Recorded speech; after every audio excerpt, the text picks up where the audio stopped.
waxaan isku dayno suuq inaan raadino oo Soomaaliya ay u ganacsi tagto laakiin waxaan soo ogaanay caqabadaha ugu weyn ee haysta waxay tahay local product la'aan inaan nahay waxa aan iib geynaba ma hayno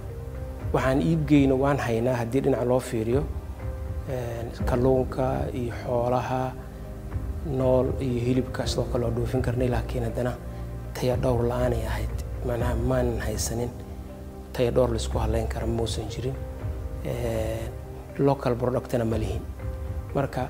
local productigana dabcan caqabadaha haysta waxaa ka mid ah amni la'aanta ka mid ah in uusan dalku amni lahayn meelihii la rabay in la maal gashto oo dhan inay nimankaas nabadiidka xawaarijta ay ku habsadeen dadkii yaryaraay xataa qutulyoonka soo saaran jireen cadaadiyeen oo aysan u ogoleen inay wax beertaan marka xagga amniga ayaa waxay noqotay in caqabad ay ku noqotay in aan local product helno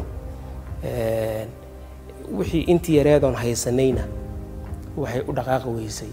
inaanan haysanin taya dhowr oo caalamku ku kalsoon yahay marka aad baan ugu faraxsanahay runtii maanta inaan soo gaarsiinay in caalamku nagu kalsoonaado oo aan taya dhowrkii xoojino hadda sidaad og tahay taya dhowrka waxaan horta hadeertaan heshiis la galnay company international ah oo Bureau Veritas la yidhaah oo naga soo certify garayn doona alaabaha noo yimaada naga importkeena wixii naloo soo dhoofin lahaay oo dhanba dibadda nalooga soo certify garayn doono local productgeena iyo exportkana haddii ilaah yidhaahdo mar dhow tenderka waa sii daynay mar dhow kambaniyaal baa hadda waxaa soo dalbaday dhowr company deetana tartan rasmi aan gelin doonaa waxaana ku dhawaaqi doonaa mar dhow cidda ku guuleysata iyagana waxay xoojin doonaan markaas local productgeena in aan u helno suuq caalami ah maadaama la aqoonsan yahay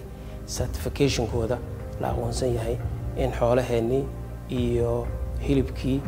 iyo haddii ilaahay guurooyin iyo malaygii liintii sisintii waxyaabaha yararka hadda aan dhoofino inaan bal u helno suuq caalami ah waxayna sidaad og tahay waa iska organic laakiin caalamku organigaas wuxuu ku kalsoon yahay mar walba inuu taya dhowr inuu jiro oo wax soo certify gareeyo inuu jiro haddana waa ku guuleysanay alxamdulilah meel fiican ayaan marsiinaynaa